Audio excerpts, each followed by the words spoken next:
Cinema നടന്മാരും നാടക നടന്മാരുമൊക്കെ അല്ലെങ്കിൽ കലാകാരന്മാരുമൊക്കെ രാഷ്ട്രീയത്തിൽ വരുന്നത് നമ്മൾ കണ്ടിട്ടുണ്ട്. നടൻ മുകേഷ് കൊല്ലം MLA ആയിരുന്നു 2 പ്രാവശ്യം. മുകേഷ് ഇന്നസെൻ്റ് MP ആയിരുന്നു. അങ്ങനെ പല ആളുകളും രാഷ്ട്രീയത്തിൽ വന്ന്. ഗണേഷ് പകുതി സിനിമയാണ്, ഫുൾ സിനിമാക്കാരനല്ല, എന്നാലും ഗണേഷ് രാഷ്ട്രീയക്കാരനും കൂടെയാണ്, സിനിമാക്കാരനുമാണ്.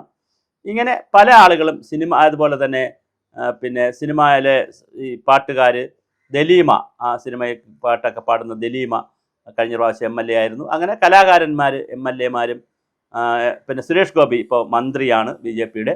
അങ്ങനെ വളരെ പ്രമുഖരായിട്ടുള്ള കലാകാരന്മാരൊക്കെ വരാറുണ്ട്. ഇതിൽ കോമഡി താരവും സിനിമാ നിർമ്മാതാവും സംവിധായകനും നടനും ടെലിവിഷൻ അവതാരകനും ആങ്കറും എല്ലാമായി പല രൂപത്തിൽ ബഹുമുഖ പ്രതിഭയായിട്ടുള്ള രമേഷ് പിഷാരടി പാലക്കാട് ജയിച്ചു MLA ആയിട്ടുണ്ട്. വലിയ ഭൂരിപക്ഷത്തിലാണ്.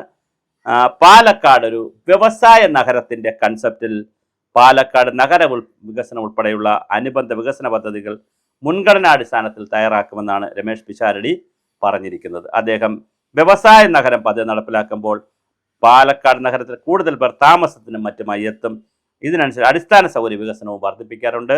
IT ഹബ്ബാക്കുന്നതിനെക്കുറിച്ച് കൃത്യമായി എങ്ങനെ പാലക്കാടിനെ മാറ്റാം എന്നുള്ളതും രമേഷ് പിഷാരടിയുടെ ഒരു കാഴ്ചപ്പാടായി പറയുന്നത്. അപ്പോൾ തീർച്ചയായിട്ടും കേവലം ഒരു രാഷ്ട്രീയക്കാരൻ അല്ല, ഒരു സിനിമാ നടൻ അല്ലെങ്കിൽ കലാകാരൻ എന്നുള്ള നിലയിൽ നിന്ന് മാറി കൃത്യമായ രാഷ്ട്രീയക്കാരനായി രമേഷ് പിഷാരടി പരിവർത്തനപ്പെട്ട് കഴിഞ്ഞു എന്നാണ് നമുക്ക് മനസ്സിലാകുന്നത്.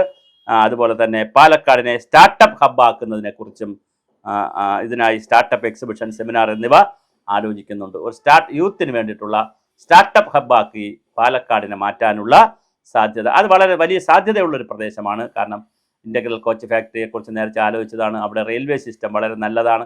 പാലക്കാടിന് അങ്ങനെ സാധ്യതയുണ്ട്. സ്ഥലവും കിട്ടാനും ഒക്കെ സാധ്യതയുള്ള പ്രധാനമാണ്. പാലക്കാട് മെഡിക്കൽ കോളേജിൻ്റെ ആധുനിക ചികിത്സാ സൗകര്യം പൂർണ്ണതോതിൽ സജ്ജമാക്കുമെന്നും അതുപോലെ തന്നെ വകുപ്പ് കൈകാര്യം ചെയ്യുന്ന മന്ത്രി K. തുളസി ജില്ലയിൽ നിന്നുള്ള ജനപ്രതിനിധിയായതിനാൽ ഇക്കാര്യത്തിൽ കൂടുതൽ കർമ്മ പരിപാടി സമയബന്ധിതമായി നടപ്പിലാക്കാൻ പറ്റും. നെൽകർഷകരുടെ പ്രശ്നങ്ങൾ പരിഹരിക്കുന്നതിനുള്ള കാര്യങ്ങൾ ചെയ്യുന്നതാണ്.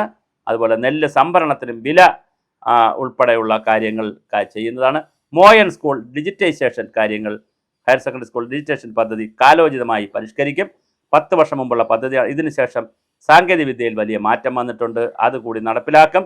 ടൗണിനെ ബന്ധിപ്പിച്ച് സിറ്റി ബസ് സർവീസ്. അപ്പോൾ ഒരുപാട് കാര്യങ്ങൾ ആശാൻ ഇപ്പം തന്നെ തുടങ്ങി വെച്ചിട്ടുണ്ട് രമേഷ് പിഷാരടി. പാലക്കാട് നഗരത്തിലെ ബസ് സ്റ്റാൻഡുകൾ, റെയിൽവേ സ്റ്റേഷൻ എന്നിവയ്ക്കെതിരെ സിറ്റി ബസ് സർവീസ് പദ്ധതി നടപ്പിലാക്കും. KSRT ഉൾപ്പെടെയുമായി ചർച്ച ചെയ്യും. പറമ്പിക്കുളം ആളിയാർ കരാർ, അത് നമുക്ക് താല്പര്യമുള്ളൊരു വിഷയമാണ്. പരിസ്ഥിതിയും വെള്ളവുമായി ബന്ധമാണ്. രാജ്യാന്തര നദീകരം ബന്ധപ്പെട്ട വിഷയത്തിൽ സർക്കാരിൻ്റെ നയപരമായ ഇടപെടലുണ്ടാകുന്നത്. ഇക്കാര്യം സർക്കാരുമായി സംസാരിക്കുകയും കരാർ പുനരവലോകനം ചെയ്യുകയും ചെയ്യണം എന്നുള്ളതാണ്. പാലക്കാട് ജില്ലാ സ്റ്റേഡിയം, ഇൻഡോർ സ്റ്റേഡിയം പൂർത്തീകരണം, ടൗൺ ഹാൾ നവീകരണം പൂർത്തീകരണം, പാലക്കാട് കാത്തിരിക്കുന്ന മറ്റു പദ്ധതികളും. പാലക്കാട് നഗരവികസനത്തിനായി നഗരസഭയും ജില്ലാ പഞ്ചായത്തുമായി യോജിച്ച് പ്രവർത്തിക്കും. VT ഭട്ടതിരാട് സാംസ്കാരിക സമുച്ചയത്തെ ഇപ്പോഴത്തെ അവസ്ഥയിൽ നിന്ന് മോചിപ്പിക്കും.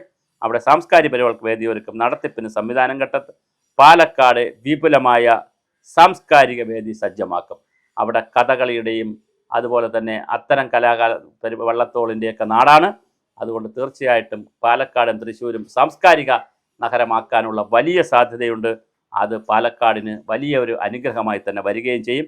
ടൂറിസം വകുപ്പുമായി ചേർന്ന് ഭിന്നശേഷികൾക്കായി ഉല്ലാസ കേന്ദ്രം പ്രത്യേകം സ്ഥാപിക്കും. റേഡിയോ സ്റ്റേഷനുകൾക്ക് അനുമതിയാണ്, ഇതിനുള്ള തുടർ നമ്മൾ സ്വീകരിക്കും.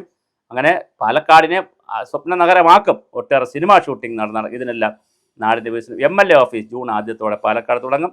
ഗതാഗത പ്രശ്നങ്ങൾ പരിഹരിക്കുന്നതിനുള്ള നടപടികൾ തേടും.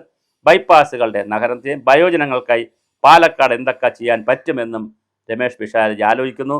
രമേഷ് പിഷാരടിയോട് പറയാനുള്ളത്, പാലക്കാട് വലിയ വരൾച്ചാ ബാധിത പ്രദേശമാണ്. കുടിവെള്ളം അവിടുത്തെ ഒരു വലിയ വിഷയമാണ്. അവിടെ കുളങ്ങളാണ് വളരെ പ്രധാനപ്പെട്ട ജലസ്രോതസ്സുകളായി നിൽക്കുന്ന ഒരു പ്രദേശം. അതുകൊണ്ട് തന്നെ കുളങ്ങളെ സംരക്ഷിക്കുന്നതിനുള്ള പ്രത്യേക പരിപാടി കൊണ്ടുവരണം. ജലസംരക്ഷണവും പരിസ്ഥിതി സംരക്ഷണവും കാലാവസ്ഥാ സംരക്ഷണവും ഒക്കെ വലിയ വിഷയമാണ് പാലക്കാടിനെ സംബന്ധിച്ച്. അതുകൂടി ഈ പദ്ധതികൾ, ഒരു പരിസ്ഥിതി സൗഹൃദ പാലക്കാടിനെ കുറിച്ച് കൂടി രമേഷ് പിഷാരടി ആലോചിക്കേണ്ടതുണ്ട്. അതിനുള്ള പ്രവർത്തനങ്ങളും ജലസംരക്ഷണം, ജലസുരക്ഷ, അതുപോലെ പരിസ്ഥിതി സംരക്ഷണം, പരിസ്ഥിതി സുരക്ഷ, കാലാവസ്ഥാ മാറ്റത്തിനെ പ്രതിരോധിക്കുന്നതിനുള്ള നിരവധി പരിപാടികൾ, ഇതും കൂടി രമേഷ് പിഷാരടി ആലോചിക്കേണ്ടതാണ്. എന്തായാലും ഒരുപാട് പാലക്കാടിനെ ഒരു വ്യവസായ സ്റ്റാർട്ടപ്പ് ഹബ്ബാക്കിയും വ്യവസായ നഗരമാക്കിയും വയോജന സൗഹൃദമാക്കിയും അതുപോലെ തന്നെ കലാസൗഹൃദമാക്കിയും സാഹിത്യ സൗഹൃദമാക്കിയൊക്കെ മാറ്റമെന്ന് പറയുന്നിടത്തു നിന്ന് ഒരു പരിസ്ഥിതി സൗഹൃദം കൂടിയാക്കുന്നതിനുള്ള പ്രവർത്തനങ്ങൾ രമേഷ് പിഷാരയുടെ ഭാഗത്തു നിന്നുണ്ടാകട്ടെ. രമേഷ് പിഷാരയുടെ ആരാധകരായിട്ടുള്ളവർ ഈ വീഡിയോ അവർക്ക് കൂടി അയച്ചു കൊടുക്കുക, രമേഷ് പിഷാരടിക്ക് കൂടി അയച്ചു കൊടുക്കുക. എന്തായാലും രമേഷ് പിഷാരടിക്ക് എല്ലാവിധ ഭാഗങ്ങളും തിരഞ്ഞെടുക്കപ്പെട്ട് ദിവസങ്ങൾക്കുള്ളിൽ തന്നെ അദ്ദേഹം മഹത്തായ കൃത്യമായ പക്വതയുള്ള MLA പോലെ കൃത്യമായ ഒരു രാഷ്ട്രീയ നേതാവിനെ പോലെ സംസാരിക്കുകയും ആവശ്യമായ നടപടികൾക്ക് വേണ്ടി വലിയ സ്വപ്നങ്ങളും പദ്ധതികളും കൊണ്ടുവരും എന്നറിയുന്നതും സന്തോഷമാണ്. അപ്പോൾ ഒരു കലാകാരനെ തിരഞ്ഞെടുത്തത് ജനങ്ങൾക്ക് നഷ്ടമാകാതിരിക്കട്ടെ. ഇന്നസെൻറ്റിനെ തിരഞ്ഞെടുത്തെങ്കിലും അത്ര ഭയങ്കര പുരോഗതിയൊന്നും ഇന്നസെൻറ്റിന് അവിടെ കൊണ്ടുവരാൻ കഴിഞ്ഞിട്ടില്ല. അതുപോലെ മുകേഷിനെ തിരഞ്ഞെടുത്തു എന്ന് വിചാരിച്ച് പാലക്കാടും വലിയ പ്രവർത്തനങ്ങളൊന്നും ശരാശരി പ്രവർത്തനങ്ങളാണ് നടന്നത്.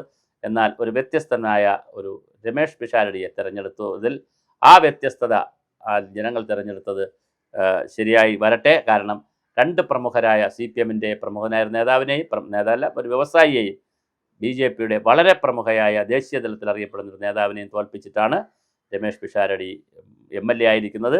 അതുകൊണ്ട് തന്നെ പിന്നെ KA തുളസി എന്ന് പറയുന്ന മന്ത്രിയും അവിടെയുണ്ട്. അപ്പോൾ തീർച്ചയായിട്ടും നിങ്ങൾക്ക് ഒത്തിരി കാര്യങ്ങൾ ചെയ്യാൻ പറ്റും. അത് കഴിയട്ടെ. ഞാൻ പറഞ്ഞതുപോലെ പാലക്കാട് ജില്ലയിലെ ജല പരിസ്ഥിതി കാലാവസ്ഥ ദുരന്ത പരിപാലന മേഖലകളിൽ മികച്ച പ്രോജക്റ്റുകൾ ഉണ്ടാകട്ടെ. ഒരു സമഗ്ര മാസ്റ്റർ പ്ലാൻ പാലക്കാട്